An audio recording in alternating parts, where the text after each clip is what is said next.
स्वागत दोस्तों आपका अपने चल पे के सामने यहाँ पर चलेंगे। सबसे पहले सबसे बड़ी आपको बताएंगे दोस्तों बिहार विधानसभा चुनाव को लेकर पहले चरण के लिए सुबह से लगातार वोट डल रहे हैं। दोस्तों बताएंगे कौन कौन सी सीटों पर वोट डाले जा रहे हैं और कौन कौन से दिग्गज नेता है मैदान में, और इसी के साथ में ईवीएम को लेकर क्या नई जानकारी सामने आ रही है। इसी के साथ में बताएंगे कैसे भाजपा की सीट पर बीजेपी को जबरदस्त तरीके से चुनौती देने वाले और लगभग जीत के कगार पर पहुंच चुके खेसारी लाल यादव को लेकर नोटिस जारी किया गया है। दोस्तों बताएंगे कौन से मामले पर उनको घेरने की कोशिश की जा रही है और पूरा तंत्र लगाकर दबाने का प्रयास किया गया है। इसी के साथ में बताएंगे मोदी सरकार के मंत्री के परिवार के व्यक्ति की गाड़ी मिली है शराब के साथ पूरी तरीके से भरी हुई। दोस्तों बताएंगे कौन है ये, और इसी के साथ में चलेंगे एक और बिग न्यूज अपडेट की तरफ, जहां पर प्रियंका गांधी की ओर से वाल्मीकि नगर में महिलाओं से किया गया है बड़ा वादा, और इसी के साथ में बताएंगे कैसे राहुल गांधी के खुलासे के बाद बिहार में इंडिया गठबंधन के कार्यकर्ता हो चुके हैं पूरी तरीके से सक्रिय। एक एक करके चलेंगे आज की सारी बड़ी अपडेट। लेकिन उससे पहले अगर आप भी मानते हैं कि बिहार के बदलाव आज से शुरू होने जा रहे हैं, पहले चरण के चुनाव से ही होगा बदलाव, तो इस वीडियो को लाइक करके लाल बटन दबाकर चैनल को सब्सक्राइब करके बेल आइकन दबाकर कमेंट बॉक्स में अपनी राय जरूर लिखकर बताएगा। चलते हैं सबसे पहले सबसे बड़ी ब्रेकिंग न्यूज अपडेट की तरफ दोस्तों, जहां पर बिहार विधानसभा के अंदर आज यानी 6 नवंबर को 18 जिलों के अंदर 121 विधानसभा सीटों पर सुबह से लगातार वोट डाला जा रहा है। दोस्तों पहले चरण के अंदर आज मधेपुरा से लेकर सहरसा, दरभंगा, मुजफ्फरपुर, गोपालगंज, सिवान, सारण, वैशाली, समस्तीपुर, बेगूसराय, खगड़िया, मुंगेर, लखीसराय और शेखपुरा के साथ साथ नालंदा, पटना, भोजपुर और बक्सर के अंदर वोट डाले जा रहे हैं। 3,75,13,302 मतदाता अपने मतों का प्रयोग करेंगे। दोस्तों बिहार विधानसभा चुनाव में तेजस्वी यादव के द्वारा बेरोजगारी से मुक्ति का जो मुद्दा उठाया जा रहा है दोस्तों, वो सबसे बड़ा मुद्दा आज की डेट में है, और इसीलिए सुबह से बंपर वोटिंग की खबर सामने आ रही है। दोस्तों ऐसे में आपको बता दें कि पहले चरण के चुनाव को लेकर शाम तक अंतिम रिपोर्ट सामने आ जाएगा और पता चल जाएगा कि किस और ज्यादातर लोगों का रुझान था, कौन से गठबंधन को बढ़त मिल रही है। दोस्तों इसी के साथ में चलते हैं एक और बड़ी अपडेट, जहां पर पहले चरण के अंदर कई सारे हाई प्रोफाइल सीटों पर भी वोट डाले जा रहे हैं दोस्तों, जिसमें कई सारे दिग्गज मैदान में उतरे हुए हैं। तेजस्वी यादव के राघोपुर विधानसभा क्षेत्र के अंदर आज वोट डाले जा रहे हैं। सम्राट चौधरी के तारापुर में वोट डाला जा रहा है दोस्तों, और तेज प्रताप यादव के महुआ विधानसभा क्षेत्र में भी वोटिंग की खबर है। और खेसारी लाल यादव जो छपरा से बीजेपी की सीट पर जमकर दावेदारी कर रहे हैं, वहां पर भी वोट डाले जा रहे हैं। और मैथिली ठाकुर दरभंगा अलीनगर से चुनाव लड़ रही है, उनके सामने आरजेडी के विनोद मिश्रा मैदान में है दोस्तों, यहां पर भी वोट डाले जा रहे हैं। ऐसे में जो बड़ी खबर है वो ये कि खेसारी लाल यादव ने बीजेपी और एनडीए गठबंधन के दांत खट्टे कर रखे हैं। जो छपरा सीट भारतीय जनता पार्टी का गढ़ माना जाता है दोस्तों, शहर की सीट है, यहां पर बीजेपी कई बार से लगातार चुनाव जीतती आ रही है। इस सीट पर खेसारी लाल यादव ने बीजेपी के दांत खट्टे कर रखे हैं दोस्तों। ऐसे में जो जानकारी है उसके अनुसार अब खेसारी लाल यादव को परेशान करने के लिए तमाम तरीके के तंत्र का इस्तेमाल किया जा रहा है। दोस्तों आपको बता दें कि खेसारी लाल यादव का नया बंगला जो मुंबई में बना था, उस बंगले के अंदर स्टूडियो भी है। यह स्टूडियो मुंबई से सटे मीरा रोड इलाके में है। स्टूडियो का नाम है KKR27 प्राइवेट लिमिटेड। साल भर पहले खेसारी ने इसकी शुरुआत की थी दोस्तों। अब इस बंगले में कुछ अवैध निर्माण को लेकर मीरा भायंदर महानगर पालिका ने खेसारी लाल यादव को नोटिस भेजकर अवैध निर्माण तोड़ने को कहा है। खेसारी लाल यादव खुद से इसे नहीं हटाएंगे तो महानगर पालिका ने बुलडोजर चलाने की धमकी दी है दोस्तों, और इसका खर्चा खेसारी लाल यादव से वसूला जाएगा। दरअसल दोस्तों महाराष्ट्र के अंदर भारतीय जनता पार्टी की सरकार है, देवेंद्र फडणवीस मुख्यमंत्री हैं और मीरा भायंदर महानगर पालिका में निर्वाचित सदन नहीं है। यहाँ पर प्रशासक या आयुक्त के माध्यम से राज्य सरकार नियुक्त व्यवस्था को स्थापित करके MBMC का संचालन करती है दोस्तों। यानी यूं कहिए कि राज्य सरकार अपने अधिकारियों के माध्यम से इस महानगर पालिका को चलाती है, और इसीलिए सरकार के द्वारा नियुक्त किया गया व्यक्ति यानी भाजपा का व्यक्ति इस महानगर पालिका को कंट्रोल करता है। और खेसारी लाल यादव को बीच चुनाव में इस तरीके से नोटिस देना उनके बंगले को लेकर यह साफ इस बात का संकेत दे रहा है, संदेश दे रहा है दोस्तों, कि जिस तरीके से छपरा विधानसभा सीट पर खेसारी लाल यादव ने बीजेपी के दांत खट्टे कर रखे हैं, उनको डराने धमकाने के लिए ये नोटिस जारी किया गया है। अगर आप भी मानते हैं दोस्तों कि बीजेपी वालों में डर का माहौल है, इसीलिए इस तरीके के नोटिस भेजे जा रहे हैं, तो दो शब्द जरूर लिखकर बताएगा। देखते हैं आज छपरा में किस तरीके की वोटिंग होती है। अगर एक तरफा बंपर वोटिंग होगी दोस्तों तो जरूर परिवर्तन के लिए छपरा आगे बढ़ेगा। साथ ही साथ चलते हैं एक और बड़ी अपडेट दोस्तों, जहां पर बिहार विधानसभा चुनाव के प्रचार अभियान के क्रम में एक बड़ा खुलासा हुआ है दोस्तों। खुलासा यह हुआ है कि मोदी सरकार के केंद्रीय मंत्री पूर्व बिहार के मुख्यमंत्री जीतन राम मांझी की बहू व बिहार सरकार के मंत्री हम पार्टी के अध्यक्ष डॉक्टर संतोष कुमार की पत्नी और चुनावी मैदान में उतरी प्रत्याशी दीपा कुमारी के गाड़ी से शराब जब्त की गई है दोस्तों। बड़ी संख्या में शराब जब्ती के बाद अब पार्टी के प्रवक्ता इसका खंडन कर रहे हैं। शराब जो मिली है दोस्तों, इसमें दीपा कुमारी की गाड़ी होने के कारण अब कार्रवाई की मांग की जा रही है। कुल मिलाकर दोस्तों थाना के अध्यक्ष अखिलेश कुमार ने बताया कि वाहन को प्रचार की अनुमति प्राप्त नहीं थी। वाहन के चालक व मालिक के विरुद्ध आचार संहिता के उल्लंघन और प्रतिबंधित शराब ढोने के मामले में प्राथमिकी दर्ज की गई है। सवाल ये उठ रहा है कि जब प्रचार गाड़ी पर फोटो चिपकी हुई है हम पार्टी के प्रत्याशी और जीतनराम मांझी की बहू की दोस्तों, तो कार्रवाई उनके ऊपर क्यों नहीं होगा? क्यों प्रत्याशी के ऊपर कार्रवाई नहीं करेगा पुलिस प्रशासन? कुल मिलाकर मामले को ढकने का प्रयास जरूर किया जा रहा है, लेकिन केंद्रीय मंत्री के बहू के गाड़ी में इस तरीके से शराब का मिलना, वो भी बिहार जैसे राज्य में जहां पर तथाकथित तौर पर शराब को प्रतिबंधित किया गया है, ये साफ संकेत देता है कि चुनाव आयोग अपने काम को सही से नहीं कर पा रहा और चुनाव आयोग के एक्शन का किसी को कोई डर नहीं है। 2 शब्द जरूर लिखकर बताएगा। दोस्तों चलते हैं एक और बड़ी अपडेट की तरफ, जिसमें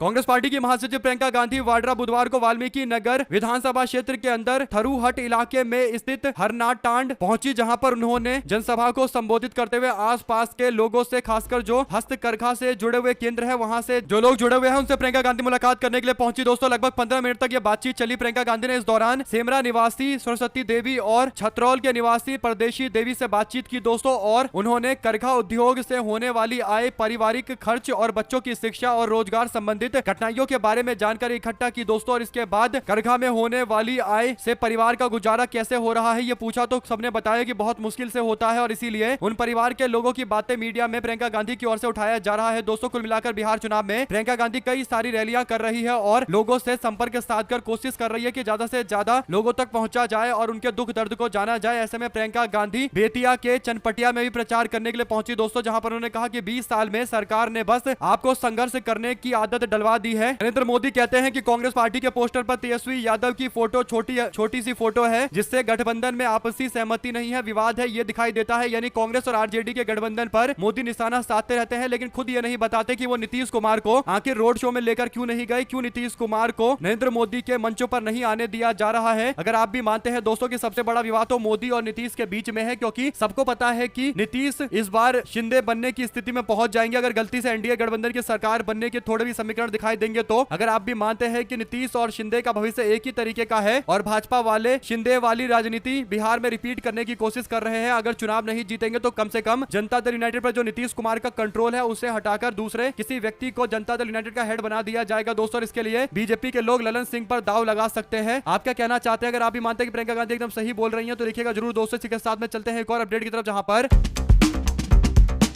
भारत के लोकसभा में विपक्ष के नेता राहुल गांधी ने बिहार चुनाव से ठीक पहले हाइड्रोजन बम जैसा बड़ा धमाका किया है दोस्तों, और उन्होंने हरियाणा विधानसभा चुनाव को लेकर डिटेल में सबूत के साथ बताया कि कहां-कहां पर आंकड़ों के साथ में हेरफेर किया गया, मतदाता सूची के अंदर तोड़फोड़ किया गया। इसके बाद राहुल गांधी ने बताया कि 5 श्रेणी में 25 लाख के आसपास मतदाताओं के नाम को गलत तरीके से जुड़वाया गया और गलत नाम टोटल मतदाता सूची में जो मिले हैं दोस्तों वो मिलाकर 25 लाख के आसपास है, यानी टोटल वोटर है हरियाणा के अंदर तकरीबन 2 करोड़, और उसमें से सोचिए कि 25 लाख वोटर ऐसे हैं जो नकली पाए गए हैं, यानी हर 8 में से एक व्यक्ति ऐसा मिला है जिसका नाम फर्जी तरीके से ऐड किया गया है, या तो वो डुप्लीकेट नाम है या फिर एड्रेस गलत है या फिर कुछ और गलत है, यानी ऐसे बहुत सारी चीजें हैं जो मतदाता सूची में गलत पाई गई है दोस्तों। 25 लाख नामों का सामने आना ये अपने आप में एक बहुत संजीदा मामले की ओर संकेत देता है। राहुल गांधी पूरा का पूरा बंडल लेकर आए थे दोस्तों, सबूतों का बंडल लाए थे, जिसके आधार पर राहुल गांधी ये सारे क्लेम कर रहे थे, यानी भाजपा के लोग सबूत मांग रहे हैं दोस्तों। राहुल गांधी भर भर कर थोक के भाव में भरकर सबूत लेकर आते हैं और भाजपाइयों के सामने रख देते हैं। अगर आप भी मानते हैं कि बीजेपी वालों में हिम्मत है तो वो इन सबूतों का जवाब देकर दिखाए, और राहुल गांधी के द्वारा जो सवाल उठाए जा रहे हैं उस पर चुनाव आयोग को सबसे पहले जवाब देना चाहिए। तो अपनी राय जरूर लिखकर बताएगा। चलते हैं एक और बिग न्यूज अपडेट की तरफ दोस्तों, जहां पर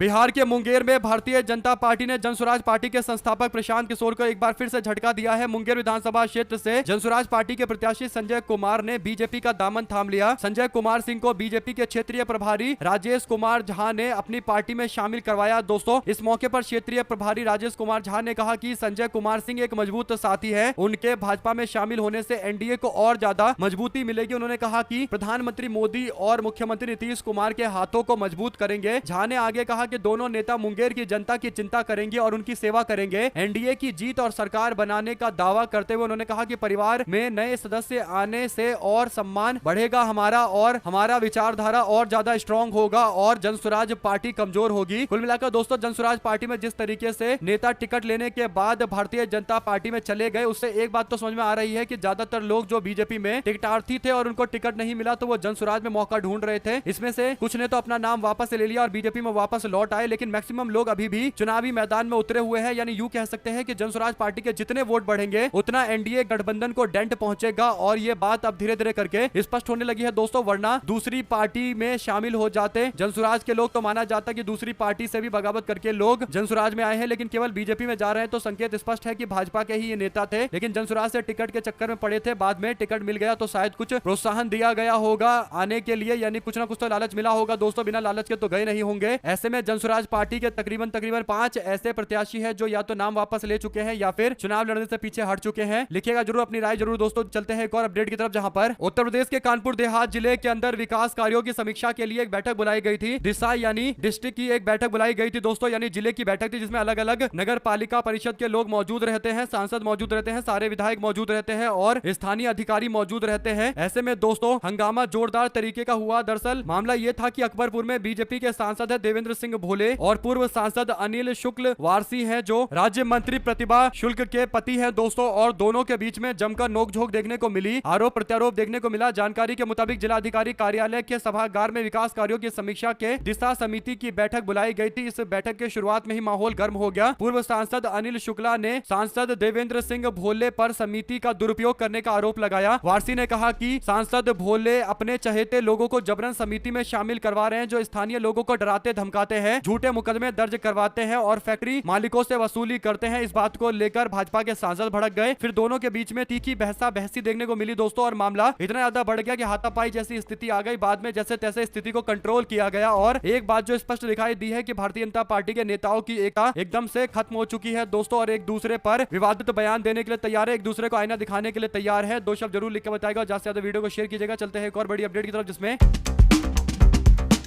राहुल गांधी सवाल खड़ा करते हैं दोस्तों, तो गोदी मीडिया वाले सबसे पहले ये बताने लगते हैं कि भाजपा ने क्या जवाब दिया। ये नहीं बताते कि भाजपा ने जो जवाब दिया वो सही दिया या गलत दिया, केवल भाजपा को डिफेंड करने के लिए आ जाते हैं। ऐसे में राहुल गांधी ने ब्राजील की एक मॉडल का एग्जाम्पल दिया दोस्तों, यानी ब्राजील देश के अंदर एक मॉडल है जो चुनाव आयोग के अनुसार कई जगह पर हरियाणा चुनाव के दौरान वोट डाल चुकी है, यानी उनके नाम से वोट डाला है, उनकी तस्वीर वोटर लिस्ट में जोड़ी गई है दोस्तों। राहुल गांधी ने जब ये सवाल खड़ा किया कि कैसे एक व्यक्ति, एक महिला जो ब्राजील की रहने वाली है, ब्राजील की मॉडल है, वो 22 जगह पर वोट डाल के आ जाती है, 10 बूथों पर उसने वोट डाला। चुनाव आयोग ने अब इस मामले पर आधिकारिक तौर पर राहुल गांधी के द्वारा उठाए गए सवाल पर उस सोर्स पेज को हटा दिया है दोस्तों, जिसमें ब्राजीलियन मॉडल की फोटो छपी हुई थी, यानी नो डेटा अवेलेबल आ चुका है, वेबसाइट से डाटा हटा दिया गया है। ऐसा लग रहा है कि अब राहुल गांधी के द्वारा जो सवाल खड़े किए गए उससे चुनाव आयोग इतना ज्यादा डर गई है कि अब वो नहीं चाहती है कि सोशल मीडिया पर कोई इस जानकारी को फिर से प्राप्त कर सके, और वो बदलाव के साथ में हो सकता है कि दोबारा से पीडीएफ को अपलोड करेंगे। लेकिन घूम फिर का सवाल यह है कि राहुल गांधी ने 25 लाख नामों को लेकर सवाल खड़ा किया है, और ये सवाल काफी ज्यादा चिंताजनक है। दो शब्द जरूर लिखकर बताइएगा दोस्तों, अगर आप भी मानते हैं कि राहुल गांधी के सवालों का जवाब चुनाव आयोग को देना पड़ेगा। ऐसे कन्नी काटने से काम नहीं चलेगा। कब तक कन्नी काटेंगे? जवाब देने के लिए तो आना ही पड़ेगा, आखिर जिम्मेदारी है उनकी। संवैधानिक पोस्ट पर बैठे हुए हैं, भारत के संविधान ने उनको सुरक्षा दी है, इसलिए ताकि वो आजादी से काम कर सके और सारे सवालों का जवाब दे सके, ताकि पक्ष और विपक्ष के साथ में एक भूमिका निभाए और निष्पक्षता का अपना एग्जाम्पल सेट करे। राहुल गांधी के सवालों के जवाब देने के लिए चुनाव आयोग वाले कब प्रेस कॉन्फ्रेंस करेंगे, ये तो अभी जानने वाली बात है दोस्तों। लेकिन आज पहले चरण के चुनाव बिहार में हो रहे हैं, तो मैसेज क्लियर है राहुल गांधी की ओर से कि सभी पार्टी के कार्यकर्ताओं को सचेत रहना है कि ऐसे कोई बाहर से आकर 22 जगह पर वोट ना डाल दे। आप क्या कहना चाहते हैं? दो शब्द जरूर लिखकर बताइएगा दोस्तों। अगर आप भी बिहार से हैं तो जमकर वोट करिएगा, और आप लोग जानते हैं कि बिहार में वोट करेंगे तभी बिहार असली बदलाव की दिशा में तेजी से आगे बढ़ेगा, और बिहार में जब परिवर्तन होगा तभी बिहार में एक नए युग की शुरुआत होगी। आप क्या कहना चाहते हैं? दो शब्द जरूर लिखकर बताइएगा दोस्तों। साथ साथ उत्तर प्रदेश की राजनीति में एक तस्वीर काफी चर्चा का विषय बनी हुई है। दरअसल पटना में रैली करने के लिए अखिलेश यादव पहुंच रहे हैं, और अखिलेश यादव को अचानक से एयरपोर्ट पर केशव प्रसाद मौर्य यानी उत्तर प्रदेश के उप मुख्यमंत्री के साथ में देखा गया। इस पर अब लोगों की प्रतिक्रिया है दोस्तों। कुछ लोग कहते हैं कि अखिलेश यादव ने केशव प्रसाद मौर्य से कहा था कि तुमको सिर्फ 100 विधायक जुगाड़ करने हैं, बाकी हम तुम्हारा सपना पूरा करेंगे, तुमको मुख्यमंत्री बनाएंगे, एक बार 100 विधायक लेकर आ जाओ। ये एक तरीके से मैसेज भेजा गया था। अब देखते हैं दोस्तों कि क्या केशव प्रसाद मौर्य को जो 100 विधायकों वाला ऑफर दिया गया है, क्या वो विधायक जुटा पाएंगे मुख्यमंत्री बनने के लिए, और अखिलेश यादव तो सपोर्ट करने के लिए तैयार है। बिहार चुनाव के प्रचार के दौरान उत्तर प्रदेश को लेकर भी अब चर्चाएं तेज है दोस्तों, और सियासी डगमगाई उत्तर प्रदेश की दिखाई दे रही है। कहीं 25 में ही ना हो जाए यूपी में परिवर्तन। ऐसे में दोस्तों एक बात तो तय है कि बिहार में अगर पहले परिवर्तन होता है और उसके बाद केंद्र में परिवर्तन होना तय है, और जैसे केंद्र में परिवर्तन होगा तो अगला टारगेट महाराष्ट्र होगा और उसके बाद उत्तर प्रदेश होगा। आप क्या कहना चाहते हैं? अपनी राय जरूर लिख के बताइए। बताएगा। अगर आप भी मानते हैं कि इस तरीके से दो नेता मिल जाए तो उसके अलग अलग तरीके के चर्चाएं तो बनती ही है, और अखिलेश यादव पहले भी इनको ऑफर दे चुके हैं, तो चर्चा करना भी लाजमी है। और इससे क्या कुछ निकल कर सामने आएगा दोस्तों, ये तो आगे आने वाले दिनों में पता चलेगा, और सारी बातें इस बात पर निर्भर करेगी कि आखिर बिहार के चुनाव के नतीजे क्या आते हैं। इसी के साथ में चलते हैं एक और बड़ी अपडेट की तरफ, जहां पर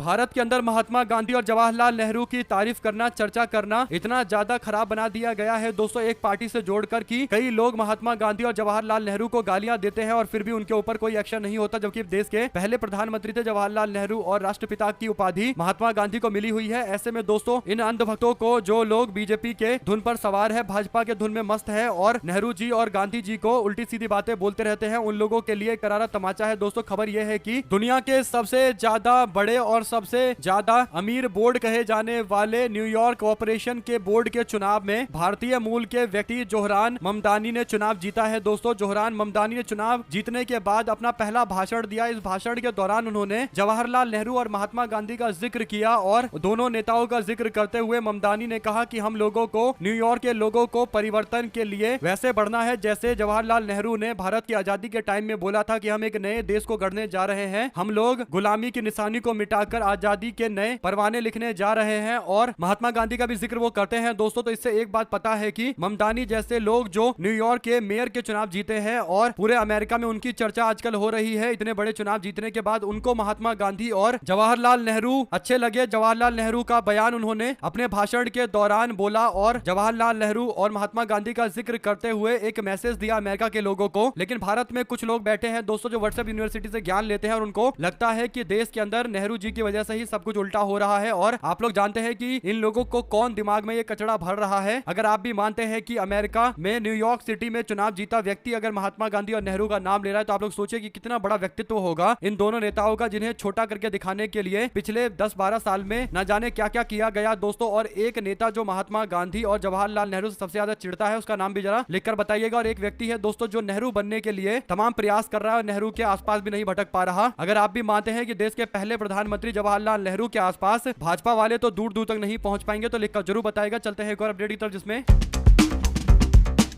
बिहार विधानसभा चुनाव की वोटिंग से पहले जनशक्ति जनता दल के प्रमुख तेज प्रताप यादव और उनके छोटे भाई तेजस्वी यादव एक दूसरे के आमने सामने आ गए दोस्तों। दरअसल यूट्यूब पर एक वीडियो डला है जिसमें पता चला है कि दोनों भाई एक ही जगह एयरपोर्ट पर दिखाई दिए, हेलीकॉप्टर से प्रचार करने के लिए जा रहे थे। तेजस्वी यादव, तेज प्रताप यादव एक दूसरे की ओर देखते हैं लेकिन बातचीत नहीं करते। इस पर मीडिया वालों से पूछता है क्या बातचीत नहीं हो रही है, तो पता चलता है कि दोनों भाइयों में बातचीत बंद है। और चुनाव से पहले ये जो वीडियो सामने आया है दोस्तों, इससे कहीं ना कहीं तेज प्रताप यादव को लेकर लोगों के मन में एक सिंपैथी देखने को मिल रही है। और तेजस्वी यादव अपनी जगह अपनी पार्टी के लिए पूरी तरीके से खड़े हैं। तो कह सकते हैं कि जिस तरीके के माहौल में अभी बिहार के चुनाव हो रहे हैं, कुछ लोग इस वीडियो का फायदा उठाने की कोशिश करेंगे, दोनों भाई के बीच के दरार का फायदा उठाने की कोशिश करेंगे। लेकिन लालू यादव जी के नाम पर राष्ट्रीय जनता दल चलती है और तेजस्वी यादव उसे आगे बढ़ा रहे हैं। तेज प्रताप यादव ने जो किया शायद इसी के कारण उनको पार्टी से बाहर का रास्ता दिखाया गया, लेकिन वो भी अब दर दर भटक रहे हैं दोस्तों। उनके चुनाव जीतने की संभावना भी लगभग ना के बराबर है। ऐसे में दोनों भाइयों का एक दूसरे के आमने सामने आ जाना और बातचीत नहीं होना काफी दुर्भाग्यपूर्ण है। 2 शब्द जरूर लिखकर बताइएगा। चलते हैं एक और बड़ी अपडेट की तरफ, जहां पर कन्हैया कुमार बोले, कहा बिहार में पहले चरण का मतदान होगा, सभी मतदाताओं से अनुरोध है कि बिहार में बदलाव के लिए, पलायन को रोकने के लिए, घर घर नौकरी के लिए जमकर वोट करिए। पहले मतदान फिर कोई दूजा काम। मैं भी अपने गांव में वोट देने आया हूं ताकि कोई वोट छूटने ना पाए। अब की बार बदलेंगे बिहार। कन्हैया कुमार के इस बयान पर आप क्या प्रतिक्रिया देना चाहते हैं दोस्तों? अगर आप भी मानते हैं कि बिहार के सभी लोगों को जमकर बम्पर वोटिंग करनी चाहिए और जितना ज्यादा वोटिंग का परसेंटेज बढ़ेगा, बदलाव के संकेत उतने ज्यादा मिलेंगे, तो लिखकर जरूर बताएगा दोस्तों। चलते हैं एक और बड़ी अपडेट की तरफ, जिसमें एनडीए सरकार बनी तो हर प्रखंड में डिग्री कॉलेज खोलेंगे। ये बयान दे रहे हैं भारतीय जनता पार्टी के उप मुख्यमंत्री सम्राट चौधरी, जिनके डिग्री पर कुछ सवाल है। दरअसल दोस्तों उप मुख्यमंत्री सम्राट चौधरी ने कटिहार के कोढ़ा प्रखंड के अंदर विशहरिया पंचायत में एक सभा को संबोधित करते हुए इस दौरान घोषणा की कि यदि एनडीए सरकार सत्ता में आती है तो राज्य के अंदर हर प्रखंड में 2 साल के भीतर डिग्री कॉलेज स्थापित किया जाएगा। उन्होंने बताया कि एनडीए सरकार ने बिहार में 8000 पंचायतों में हाई स्कूल का निर्माण कराया और बच्चों को उच्च शिक्षा के स्तर को भी मजबूत करने के लिए हमने योजना बनाई। चौधरी ने केंद्र सरकार की किसान सम्मान निधि के तहत किसानों को मिलने वाली सम्मान राशि 6,000 रुपए से बढ़ाकर 9,000 रुपए करने का वादा किया। उन्होंने ये भी दोहराया कि जीविका दीदी को दिए गए 10-10 हजार रुपए की राशि वापस नहीं ली जाएगी। आप लोग क्या कहना चाहते हैं दोस्तों इस पूरे मामले पर? अगर आप भी मानते हैं कि बीजेपी के नेता को पहले अपना डिग्री ढूंढना चाहिए कि आखिर उनका डिग्री है कहां, क्योंकि डिग्री तो वो दिखा नहीं पा रहे, और उनसे जब ये पूछा जाता है कि कहां से आपने 10th पास किया है तो ये भी बता नहीं पा रहे। तो कहीं ना कहीं ऐसे व्यक्ति जिनके पास खुद का डिग्री नहीं है और खुद के डिग्री पर सवाल है, उन लोगों को कम से कम एजुकेशन पर बातें करनी बंद करनी चाहिए। और अगर आप भी मानते हैं दोस्तों कि बिहार परिवर्तन के लिए पूरी तरीके से तैयार है और अब बदलाव होकर रहेगा तो लिखिएगा जरूर, और ज्यादा से ज्यादा वीडियो को शेयर कीजिएगा। हमारे साथ लगातार जुड़े रहेंगे सभी दोस्तों, भाइयों, बहनों, मित्रों का बहुत बहुत धन्यवाद। आप लोग देख रहे थे आपका अपना चैनल जय हिंद जय भारत। ज्यादा से ज्यादा वीडियो को शेयर कीजिएगा दोस्तों। बहुत धन्यवाद।